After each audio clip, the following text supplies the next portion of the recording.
Olá, eu sou a Dioxiane Moura, eu falo de Curitiba e sou uma das editoras de marketing científico da revista A2Z, Novas Práticas em Informação e Conhecimento. Começa agora mais um episódio do podcast da revista A2Z, uma ação do projeto de extensão Ciência Aberta e a Gestão da Informação Científica, um projeto da Universidade Federal do Paraná. No episódio de hoje, nós teremos uma temática diferenciada. Nós vamos homenagear um grande profissional que nos deixou recentemente, o Thiago Murakami. Ele atuou como bibliotecário na Universidade de São Paulo, na USP, e também se destacou nacionalmente por sua expertise em tecnologia para bibliotecas e por ter sido um dos idealizadores do Bibliocamp, um projeto que fortaleceu ainda mais a área. O Thiago era um verdadeiro defensor da ciência aberta e, assim como ela, era colaborativo e comprometido com a democratização do conhecimento. Ele trazia como missão a popularização dos recursos que maximizassem o impacto social das bibliotecas, mesmo em cenários de investimentos limitados. Por ser assim, o bibliotecário nos deixou um imenso legado, técnico científico e pessoal. Técnico científico para a biblioteconomia e pessoal para aqueles que conviveram com ele. A sua contribuição ela é referência para os profissionais que atuam com a gestão de produtos e serviços de bibliotecas em sistemas e plataformas baseados em código aberto. E para nossa homenagem ao Thiago, estão comigo hoje 2 colegas que conviveram bem com ele. Professor do PPGGI, Milton Shintaku, mestre e doutor em Ciência da Informação pela Universidade de Brasília, coordenador de Tecnologia para a Informação do Instituto Brasileiro de Informação em Ciência e Tecnologia, o IBICT. E o Cauê Araújo Goulart Bandeira, que é empresário no ramo de turismo e de educação à distância. Sejam muito bem-vindos ao podcast da revista A2Z. E para começar, professor Milton e Cauê, eu gostaria que a gente começasse falando quem era o Thiago Murakami. Bom, talvez começando aqui, né, passando um pouquinho na frente do Cauê, né? O Murakami, o Thiago, ele foi precursor de uma nova geração de bibliotecários. Tem que lembrar que eu nasci na época analógica, e muitos bibliotecários também são da época analógica. E alguns são da época da digitalização, mas eles não eram totalmente digitais. Essa meninada que está chegando agora, que já vem com, né, aquele que já vem totalmente digital, que nasceu já com o digital, ele tem uma relação com a tecnologia muito diferente. E no caso, acho que o Mura fez esse papel, ele abriu o caminho para esse tipo de bibliotecário mais novo, aquele que atua com a tecnologia de uma forma bem diferente. Ele não precisa, ou ele não precisa programar para trabalhar com a tecnologia, mas ele sabe trabalhar com tecnologia muito bem. Então, ele foi, talvez, esse precursor, abriu o caminho para esse tipo de bibliotecário, esse novo perfil de bibliotecário. O bibliotecário que já nasce digital, já sabe trabalhar bem com as tecnologias. E, bom, pensar talvez na inovação que o Mura trouxe. Fora isso, talvez pensar no imensa coração, na imensa pessoa que ele era, que ele estava sempre disponível para ajudar, independente do que viesse, né? E o gosto, como ele gostava de ser bibliotecário. Uma das últimas vezes que eu conversei com ele estava falando que ele queria voltar para a referência, ele queria ser bibliotecário de referência na ECA, ele queria atender os alunos, ele queria bater papo com os alunos. E isso era uma coisa que me deixava muito feliz, porque eu sempre imaginei que a importância que tem os bibliotecários de referência, né? Muitos acabam ficando ali mais escondidos no processamento técnico, né, na parte mais gerencial, mas como é importante ter bibliotecários com esse perfil ali, na ponta, conversando com os alunos na biblioteca universitária. Então, não dá para falar em pouco tempo sobre ele, tá? Desculpa, Cauê, eu acabei falando antes de você. Sem problemas, Cauê. Uma percepção inicial, né, sobre o Thiago e a importância dele também para todos nós. Olha, o Milton falou muito bem sobre o que era o Muraca, né? O Milton chamava de Mura, eu chamava de Muraca. Tem só um pouquinho a mais dentro do nome do Murakami. Mas o Murakami era muito isso, assim, era uma pessoa muito generosa, muito afetuosa, um grande amigo e também um grande bibliotecário, né? Ele, como o Milton bem pontuou, a minha geração e a do Murakami assim, foi uma geração de transição do analógico para o digital. A gente teve uma adolescência não digital, né? A gente cresceu ali no não digital, e quando a gente entrou na universidade, começou essa mudança para o digital, principalmente na biblioteconomia também. Né? Vieram as disciplinas de base de dados e tudo mais dentro da biblioteconomia, e o Murakami, nessa parte, ele foi meio que um elo de todo esse grupo que estava ali ascendendo no começo dos anos 2000, né? O Murakami, eu acho que ele se forma em 2006, eu tinha entrado na biblioteconomia em 2003 e conheci o Murakami em 2004, no ENEBD, lá em Recife. Né? Hoje eu moro aqui em Recife, na época eu morava em Fortaleza, fazia a Federal de Fortaleza, a biblioteconomia lá, e aí numa viagem dessas aí de encontro nacional, eu encontrei o Murakami sentado numa calçada, num bairro qualquer de Recife, e eu perguntei para ele se ele já tinha almoçado, o que ele estava fazendo ali sozinho. Ele falou, não almocei ainda, não encontrei um lugar aqui para almoçar, aqui no bairro, não sei onde que tem. E aí eu levei ele para almoçar, e aí a gente começou uma grande amizade desde então, nesse dia, até a gente ficar brincando que foi um cearense que salvou um paulista da fome. Porque ele estava na calçada lá com fome e ninguém tinha levado ele para comer ainda, né? Então, e desde então também, ali naquele conto, eu conheci o Moreno Barros também, meio que surgiu uma amizade ali de várias pessoas, do Rodrigo, do Moreno Barros, do Gustavo Ren, uma galera que começou a trabalhar mais em prol de tecnologia e com a tecnologia a nosso favor, né? E aí também surgiu o Bibliotecários Sem Fronteiras, na época que era um grande repositório de artigos de publicação aberta de vários bibliotecários do Brasil afora, assim. E aí deu oportunidade para muita gente de vários lugares que eram mais afastados, que as pessoas não conheciam tanto, para ter voz dentro do Bibliotecários Sem Fronteiras, e o Moreno e o Murakami eram esses grandes cabeças que estavam ali por trás, e o Fabiano Caruso também, por trás do Bibliotecários Sem Fronteiras, né? Eu até escrevi também uma época no Bibliotecários Sem Fronteiras, tive ali algumas contribuições. Na época da faculdade, eu também tive bolsa de iniciação científica e tal, então, queira ou não queira, todo o tempo estava trocando ideia com o Murakami nessa época, para trabalho, para o que tinha que fazer, publicar. E sempre quando eu ia em São Paulo, era de lei, eu e o Murakami se encontrar para sair, para beber uma cerveja, para matar a saudade. E sempre me emociona, assim, desde que aconteceu, desde que o Murakami ficou doente, quando eu soube, logo quando ele ficou doente, né, em dezembro de 2022, é difícil até eu falar do Murakami sem ficar emocionado, assim, ainda mais que está muito próximo também do falecimento dele, agora que foi no início de outubro, né, final de setembro, início de outubro ali. Então, é uma vida para ser celebrada, né, principalmente dentro da nossa área, que é um nicho mais restrito, né, a área de biblioteconomia, então meio que quase que todo mundo se conhece na biblioteconomia, ou conhece alguém que conhece todo mundo.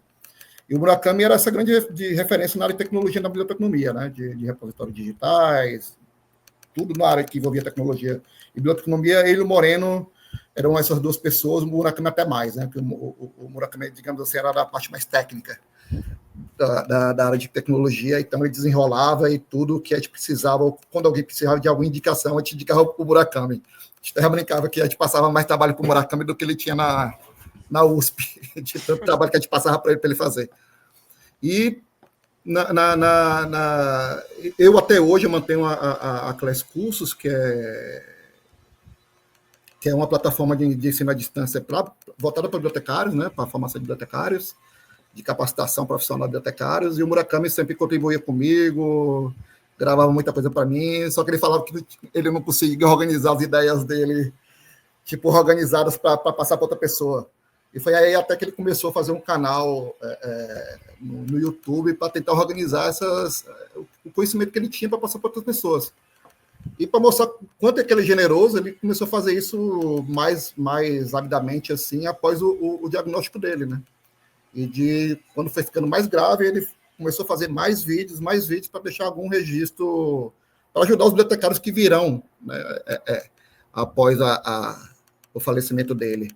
Então, isso diz muito assim, do Murakami, do tamanho da generosidade dele, do carinho que todo mundo tinha pelo Murakami, né, e a perda enorme que a gente tem para nossa área, porque pessoas assim como o Murakami é difícil de substituir, né, de vir outra pessoa e cumprir o papel que ele cumpria tão bem e tão amavelmente bem, né. Era muito claro, né, todos os depoimentos, assim, que eu tenho ouvido, assim, é muito claro justamente esses aspectos que você trouxe, né, da generosidade do caráter, e dentro do currículo, esses aspectos do cuidado até o fim, que ele teve de deixar o legado, sabendo que aquilo, de alguma forma, ia incentivar as pessoas a não pararem, né, um trabalho bonito que ele tinha começado e tão relevante, né, para a área da biblioteconomia e todas as outras, né, que dependem, né, da biblioteconomia para serem impulsionadas. E eu queria ouvir de vocês também, assim, em relação, né, aos projetos, como foi a relação de vocês? Você comentou de um dos projetos que resultou, né? Então, o professor Milton teve algum envolvimento com algum projeto? Como foi, professor?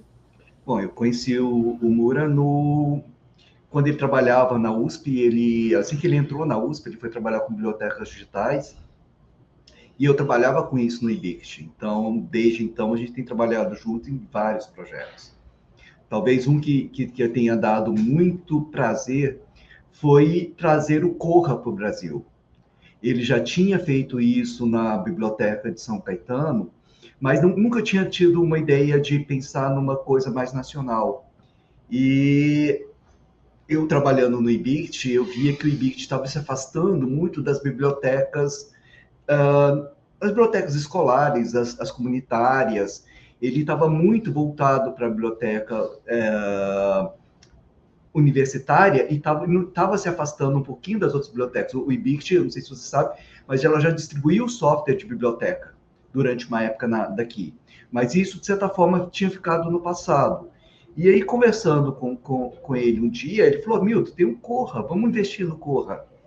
E nós pegamos isso, assim, meio que na doida, se pegamos meia dúzia de 4 pessoas e falei, vamos estudar o Corra para passar isso para as pessoas.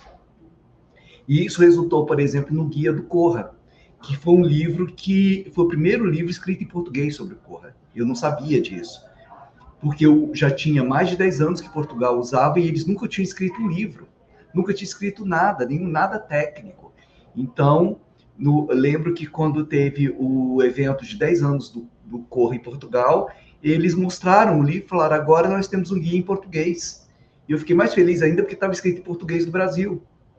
Né? Então, assim, tem documentação do Corra e está em língua portuguesa do Brasil.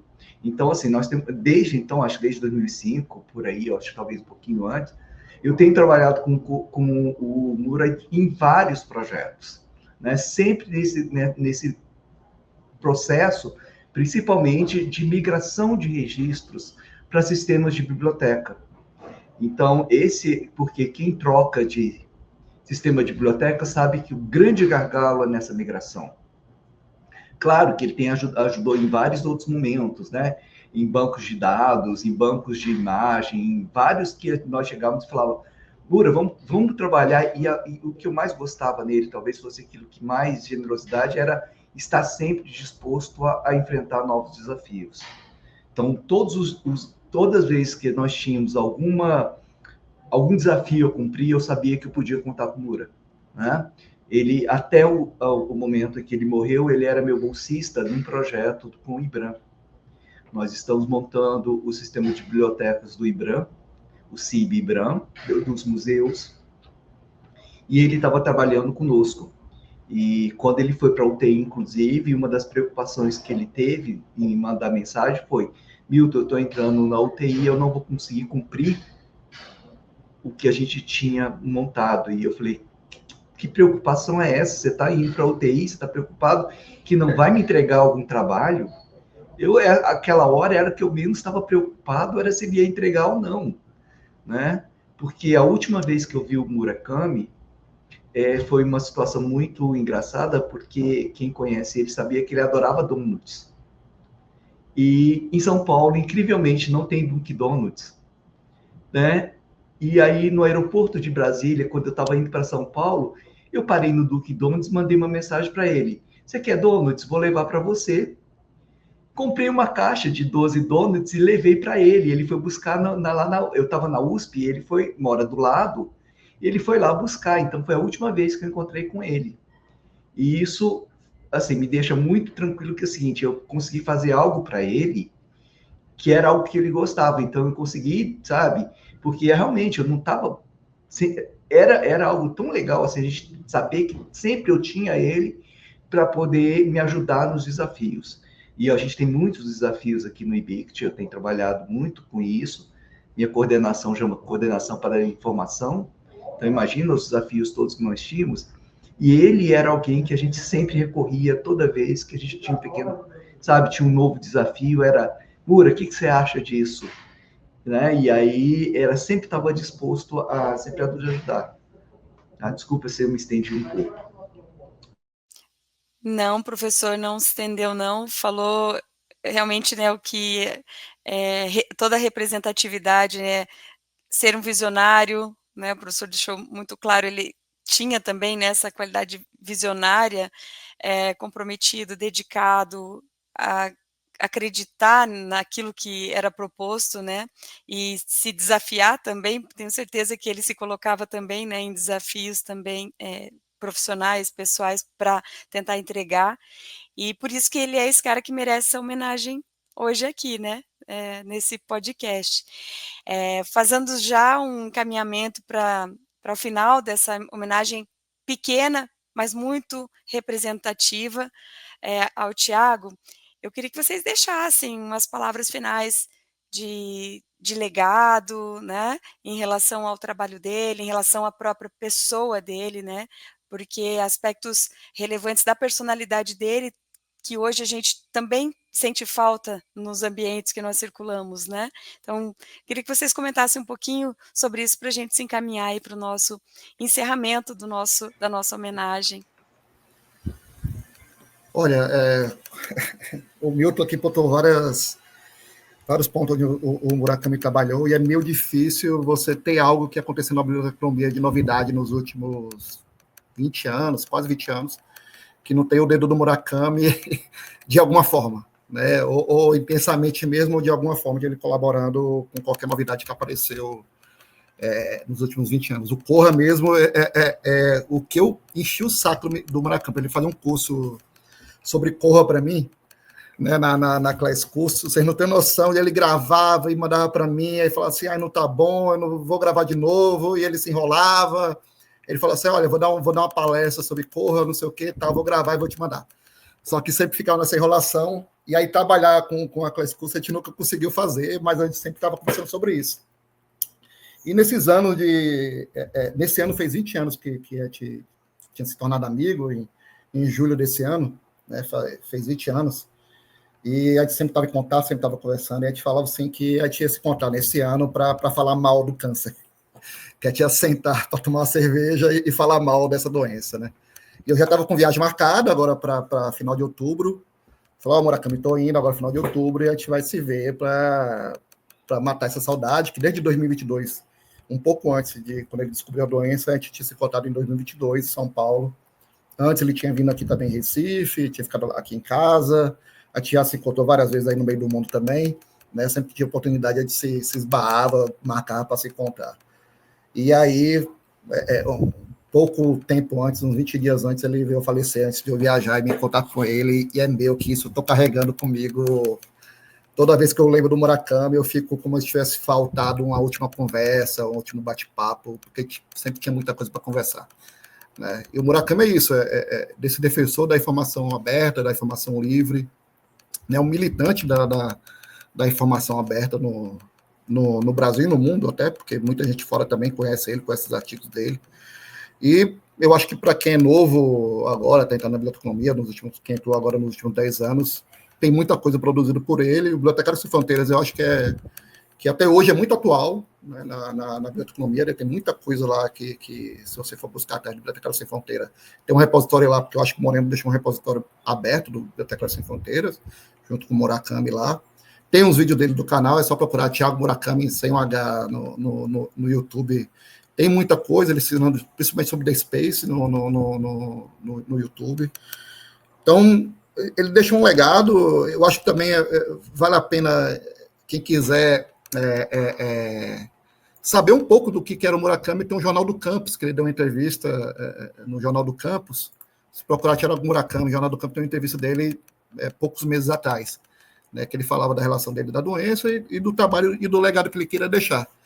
Então, acho que diz muito sobre Murakami, o pouco tempo de vida que ele teve aqui, foi seus 43 anos de idade ali, ele fez bastante coisa.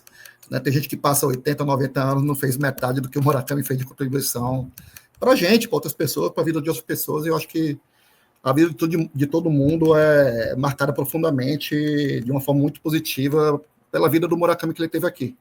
Eu acho que eu não conheço uma pessoa da Bíblia, ou que não seja da Bíblia, que conheceu o Murakami, mesmo que brevemente, e que não tem uma relação de carinho dessa memória do Murakami aqui com a gente, né?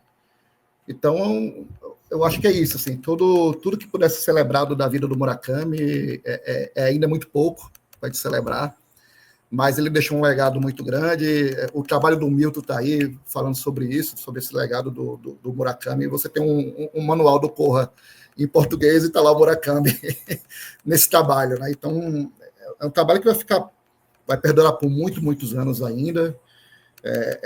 Murakami é um orgulho para os seus amigos, para a sua família, para a nossa área de biblioteconomia, né? Porque eu também sou bibliotecário formado, apesar de que não atuo como bibliotecário, mas sou bibliotecário formado, e uma das pessoas que me fizeram me formar em biblioteconomia também foi o Murakami, que ele me incentivava muito para me formar em biblioteconomia quando eu pensava em mudar de curso, quando eu pensava em desistir, né? E ele fez também eu trabalhar depois com biblioteconomia, através da Extra Libris, através do Bibliotecários Sem Fronteiras, fez eu escrever para o Bibliotecários Sem Fronteiras, para falar sobre biblioteconomia. Então, acho que é isso, é um pouco de falar um pouco de como o Murakami marcou nossas vidas, mesmo na sua passagem aqui, na sua vida breve, né, 43 anos, mas muito bem vividos, e um legado. A gente tem um legado para o Murakami aí, que a gente tem que preservar e tem que exaltar esse legado do Murakami que ele deixou para a gente. Então, é isso, falar desse amor que eu sinto um pouco, que eu sinto muito pelo Murakami, né? É um amor muito grande que ele sentia pelo Murakami, e que ele sabia retribuir generosamente e facilmente esse amor por todo mundo que era próximo a ele. Obrigada, Cauê. Professor Milton. Acho que não caberia muito tempo para falar do Murakami, porque ele era uma pessoa excepcional, né? E o que mais lembro assim era que toda vez que eu ia na USP por algum motivo e ele ainda estava trabalhando, a gente saía para almoçar. Como eu não bebo cerveja, então eu saí para comer. Não sou gordinho, não é por nada, né? E ele sempre achava uns restaurantes muito legais para ir. Então ele sempre levava, né? Sabe, eu nem sabia que tinha restaurante armênio em São Paulo, e ele, vamos comer no restaurante armênio. E era alguém assim que realmente de uma generosidade ímpar.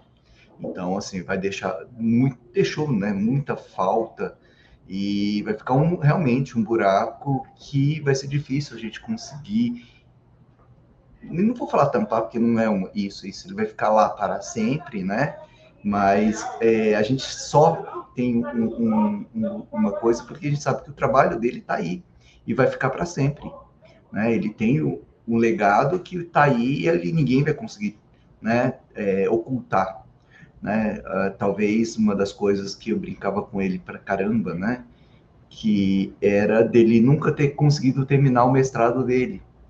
E eu falava, vai ser meu orientando, eu dou um jeito. Ele falava, Milton, eu não sei escrever. Eu falei, não tem problema, eu escrevo com você. Brincadeira, não era isso, mas era aquela coisa que a contribuição dele não necessariamente era assim, mas o conhecimento dele era muito grande, né? Então, e sim, os últimos vídeos que nós gravamos para o projeto tá com ele. Então a gente ainda deve fazer alguma coisa. Eu estava querendo ver se a gente fazia isso no CBBD agora, que a gente fosse apresentar, de repente, alguns dos vídeos que ele fez falando do Corra para a gente. Então, vamos ver se a gente consegue fazer isso. Tá? Obrigado pela oportunidade, tá? De falar de alguém muito especial.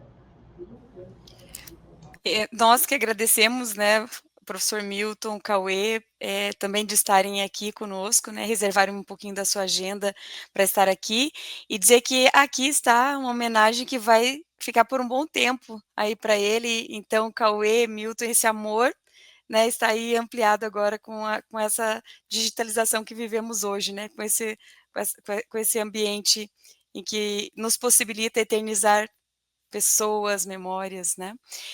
Então, pessoal, nós chegamos ao fim de mais um episódio do podcast da revista A2Z, uma ação do projeto de extensão Ciência Aberta e a Gestão da Informação Científica, um projeto da UFPR. E na descrição desse episódio estão os contatos, vamos colocar, dos nossos entrevistados de hoje, e o link do Jornal do Campus com a entrevista do Thiago Murakami, que foi citada aqui pelo Cauê. Também os links para você encontrar a nossa revista A2Z, esse periódico científico interdisciplinar e de acesso aberto do programa de pós-graduação em Gestão da Informação da UFPR. Visite o nosso site, é revistas.ufpr.br/ATOZ. Nas mídias sociais e nos maiores agregadores do podcast do planeta é a revista A2Z. Eu sou a Dioxene Moura e a gente se fala em breve com novos artigos, pesquisas, entrevistas com temas relevantes para o cotidiano acadêmico e também para a vida. Um abraço, até mais e novamente obrigada aos nossos convidados de hoje. Tchau, tchau. Tchau, obrigado. Tchau, obrigado.